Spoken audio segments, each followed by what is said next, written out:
சென்னை சிந்தாதிரிப்பேட்டையில் உள்ள வாக்குப்பதிவு இயந்திரங்கள் பாதுகாப்பு கிடங்கில் என்று இரண்டாவது நாளாக இயந்திரங்கள் மற்றும் பதிவான வாக்குகள் சரிபார்க்கப்பட்டு வருகிறது. இதுகுறித்த கூடுதல் விவரங்களை நமது செய்தியாளர் தேவராஜன் வழங்க கேட்கலாம். வணக்கம் தேவராஜன். திமுக தலைவர் ஸ்டாலினுடைய கோரிக்கையை ஏற்று தேர்தல் ஆணையம் இன்று தொடர்ந்து இரண்டாவது நாளாக 14 வாக்குச்சாவடிகளில் இருக்கக்கூடிய இந்த வாக்குப்பதிவு இயந்திரங்களை சரிபார்த்து வருகிறது. அந்த வகையில் ஒரு நாள் ஒன்றிற்கு 2 வாக்குப்பதிவு இயந்திரங்கள் வீதம் இன்று எந்த வாக்குச்சாவடி மையத்தில் இருக்கக்கூடிய எந்த வாக்குப்பதிவு இயந்திரங்கள் சரிபார்க்கப்பட்டு வருகிறது? விரிவான விவரம் என்ன?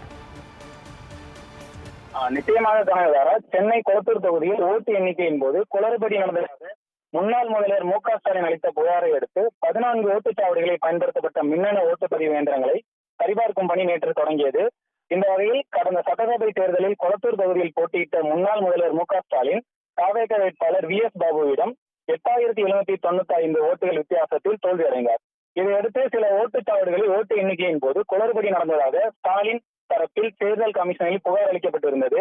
தேர்தல் கமிஷன் உத்தரவுப்படி கொளத்தூர் தொகுதியில் பயன்படுத்தப்பட்ட ஓட்டுப்பதிவு இயந்திரங்கள், கருவிகள், செயல்பாடுகள் சரிபார்க்கும் பணி சென்னை சிந்தாதிரிப்பேட்டையில் உள்ள ஓட்டுப்பதிவு இயந்திரங்கள் பாதுகாப்பு கிடங்கில் நேற்று தொடங்கியது. முதற்கட்டமாக 1 முதல் 4 வரையிலான ஓட்டுச்சாவடிகளில் பயன்படுத்தப்பட்ட மின்னணு ஓட்டுப்பதிவு இயந்திரங்கள், கட்டுப்பாட்டு கருவி மற்றும் விவி பேட் கருவிகளை அதிகாரிகள் திறந்து ஆய்வு செய்தனர்.